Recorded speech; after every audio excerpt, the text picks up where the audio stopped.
সবার কাছে না আজকে আমার কিছু বলার আছে, আর আজকে আমি সেই কথাগুলো বলার জন্যই ক্যামেরা অন করেছি। কেউ কিছু মনে করো না। আর তার আগে বলছি, যার যার কাছে ভিডিওটা যাবে অবশ্যই স্কিপ না করে ভিডিওটা একটু দেখো।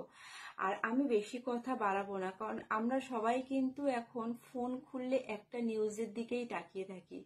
সেটা সবাই, শুধু দেশ না, রাজ্যের বাইরের মানুষও রাজ্যের মানুষও, সবার মনের কাছে একটাই প্রশ্ন, জাস্টিস ফর তিলোত্তমা। আমাদের ছোট্ট বোনটা কখন তার বিচার পাবে?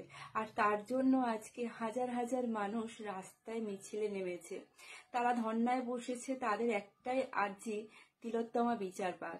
তো আমিও তাই, সেটাই চাই। আমি চাই, সেই প্রথম দিন থেকে চাইছি, এখনো পর্যন্ত কোনো সুসংবাদ কান অব্দি পৌঁছালো না।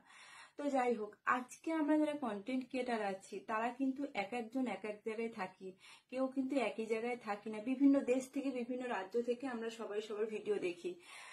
তো যে যেমন ভিডিও মানে পারি সে সেমনই পোস্ট করি। তো আজকের আমার এই ভিডিওটা দেখার পরে কেউ যদি কমেন্টে অন্য কিছু না লিখে শুধু জাস্টিস ফর তিলোত্তমা লেখো, তাহলে তোমাদের সবার কাছে আমি উপকৃত হই।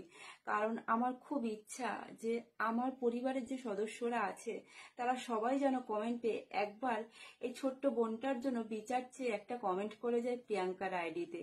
এটাই বলার জন্য তোমাদের কাছে ক্যামেরা অন করেছি।